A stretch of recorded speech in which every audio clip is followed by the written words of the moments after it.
जंगों में सबकी तबाही है। कहने को तो अमेरिका कल ऐलान कर देगा कि हम जीत गए, जीत किस बात की है? आज के हालात हमें ये बता रहे हैं। अगर आज के ज़माने में किसी से कहा जाए कि दुनिया वापस अपने पहले मदार पर आ जाएगी, पहले कैफियत पर आ जाएगी, तो लोग हंसेंगे। दुनिया की पहली वाली कैफियत ये है, ज़मीन में बीज बो, फसल आए तो अनाज निकालो, चक्की में आटा पीसो और रोटी बनाओ और खाओ। ना कोई मशीन का तस्वुर, पत्थरों को टकरा करके आग जलाओ और दिए रोशन करो और घर को उसी से उजाला करो, यही पहली की कैफियत थी। कपड़े अपने हाथ से सिलो, बाकी कोई चीज नहीं थी। घोड़सवारी करो, कोई सवारी नहीं थी। न कार, न गाड़ी, न प्लेन, न ट्रेन, कोई चीज नहीं थी। जानवरों पर सवारी किए जाते थे। दुनिया की ये पहली कैफियत है। आज मैं अगर कहूं कि दुनिया की उसी पहली कैफियत पर वापस आना पड़ेगा तो लोग हंसेंगे। ऐसा कैसा पॉसिबल है? मुमकिन नहीं है। लेकिन मेरे अजीजों, आज मैं एक बहुत अहम बात आपके सामने रखने जा रहा हूं। हो सकता है दुनिया उसी पहली वाली कैफियत पर वापस आ जाएगी, उसी कैफियत पर जहां से शुरू हुई थी। आज के हालात देखकर यह लगता है पेट्रोट मिसाइल और न्यूक्लियर वेपन्स के जरिए से पूरी दुनिया ऐसी तबाह हो रही है। ये तो अभी हथियारों का इस्तेमाल पूरा नहीं हुआ। जो हथियार ये सुपर पावर कंट्रीज बना करके बैठे हुए हैं, इनका अभी इस्तेमाल नहीं हुआ है। 1945 में जो न्यूक्लियर का इस्तेमाल हुआ था, उसका असर आज तक होता है जापान में, नागासाकी और हिरोशिमा में। आज से तकरीबन 70 साल पहले इस्तेमाल की हुई चीजों का आज भी असर है। नस्लें वहां की लंगड़ी लूली हैं, जमीन बंजर है कि कभी सब्जा नहीं उगेगा। और उस जमाने में बनाया हुआ वो न्यूक्लियर वेपन था। 70 साल के बाद तो टेक्नोलॉजी बहुत आगे बढ़ चुकी है।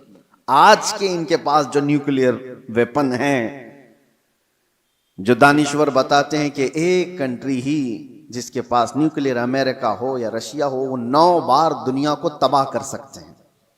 पूरी दुनिया की बात कर रहा हूं। इतने हथियार वो जमा करके रखे हुए हैं। उनका तो अभी इस्तेमाल नहीं है, बड़े बड़े मिसाइल का भी इस्तेमाल नहीं। लेकिन मैं आपको जो बात छेड़ा कि क्या दुनिया वापस अपने पहली कैफियत पर आएगी, मैं आपको बहुत कोई पेशन गोई करने वाला, प्रेडिक्शन करने वाला, उस अंदाज में भविष्यवाणी करने वाला उस अंदाज से नहीं बता रहा हूं। कराइन और कयास, आज एक ही एनर्जी पर आपकी रोक लगा दी जाए तो दुनिया में हमारी जिंदगी ठप पड़ सकती है।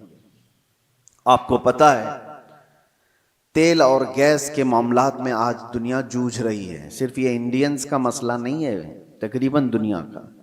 और आपको अंदाजा होना चाहिए, ये जो जंग चल रही है अमेरिका, ईरान, इजराइल के बीच में, सबको खबर है। तकरीबन आज इंटरनेट से सब लगे हुए हैं और खबरें लेते रहते हैं।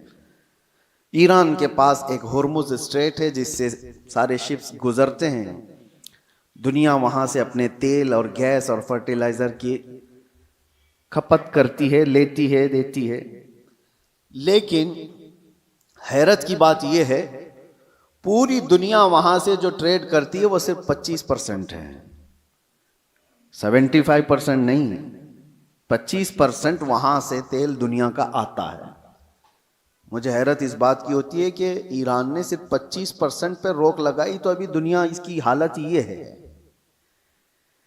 सिर्फ अभी 20-25% को रोका गया है, सप्लाई चेन रुक गई है, तो अभी से लोग पैनिक होना शुरू हो चुके हैं। ये तो अभी आपको अंदाजा नहीं, चंद दिनों के बाद जो हालात आने वाले हैं, अल्लाह ही खैर करे। शायद हम लोग लॉकडाउन से भी बुरी हालत की तरफ जा सकते हैं, अल्लाह बचाए। ये तो सिर्फ 25% पर अगर किसी ने रोक लगाई है तो दुनिया पैनिक हो रही है।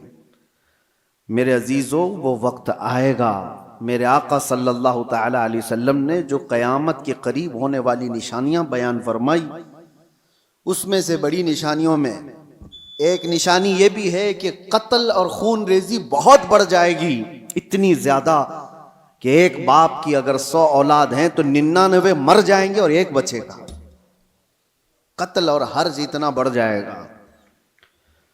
माल की कसरत हो जाएगी, ये भी हदीस पाक में है, जो कयामत की निशानियां हैं उसमें। और ये जो हालात हैं, अभी किसी ने एक हदीस भी सोशल मीडिया पर नश्र करके बहुत वायरल किया था, उस पर भी मैं आपसे गुफ्तगू करूं। एक हदीस मिलती है, इज़ा रअयतुम अमूद अहमर क़िबल अल मशरिक़, जब ईस्ट की तरफ से, अब ये तो एरिया पूरा मिडल ईस्ट ही है, मशरिक की तरफ से तुम आग का सुतून देखो तो हुजूर फरमाते हैं फद्दखिरू ताम सनतिकुम, तो अपने एक साल का खाना जमा कर लो। और उसमें हदीस में यह भी कहा गया है इज़ा रअयतुम उमूद अहमर उमूद नारिन अहमर, ऐसा हदीस के अल्फाज हैं, फी शहरी रमजान। हदीस में यह मिलता है कि रमजान के महीने में जब मशरिक की तरफ तुम आग उगलती हुई देखो तो अपने साल भर का खाना पानी जमा कर लो। अब एक तरह से इस हदीस पर जो कलाम है वो भी मैं अर्ज कर दूं। अक्सर अइम्मा इकराम ने इस हदीस को ज़ईफ करार दिया है, और ज़ईफ अहादीस बहुत सारी आमाल में मकबूल होती हैं, लेकिन जिन अइम्मा ने इसको जिक्र किया, अब उसकी तशरीह हम ये नहीं कहते कि जिस आग का और जिस सुतून का जिक्र आया है वो यही जंग के मुतालिक है और यही ईरान से निकलने वाली आग का है, यह हम यकीन के साथ नहीं कहते। लेकिन अल्फाज ये मिलते हैं कि मशरिक की सिमत से अगर तुम आग का मीनार देखो, ये मिसाइल जब उड़ते हैं तो ये आग का मीनार ही बन जाते हैं, आग का सुतून बन जाते हैं। बहरहाल बहुत सारी अलामात ऐसी हैं मेरे अजीजों, जिससे ये अंदाजा तो है कि ये आपस में दुनिया को तबाह करेंगे, ये ताकतें टकराएंगी और दुनिया को तबाह करेंगे। आम लोगों की मौत कसरत से होगी, बड़े लोग अपनी अपनी सिक्योरिटी और अपनी हिफाजत का इंतजाम करके बैठे होंगे, आम इंसानों को मरने के लिए छोड़ दिया जाएगा। जंगों में सबकी तबाही है, कहने को तो अमेरिका कल ऐलान कर देगा कि हम जीत गए, जीत किस बात की है? क्या इंसानों के हजारों कत्ल के बाद कोई जीतता है? इधर भी कत्ल उधर भी कत्ल, और इंसानों की मौत के बाद विनर किसको कहा जाता है? ये तो सिर्फ और सिर्फ अपने नफ्स को बड़ा बनाने का एक जरिया है, बाकी जीत किसी की नहीं होती। जंगों में मरते इधर भी हैं, मरते उधर भी हैं। हाँ, इतना है कि इधर कम मरे उधर ज्यादा मरे, लेकिन मौत तो है। तो ना हक जो लोगों का कत्ल होता है और इंसान इसमें मारे जाते हैं, ये सिर्फ और सिर्फ ताकतों के टकराव से है।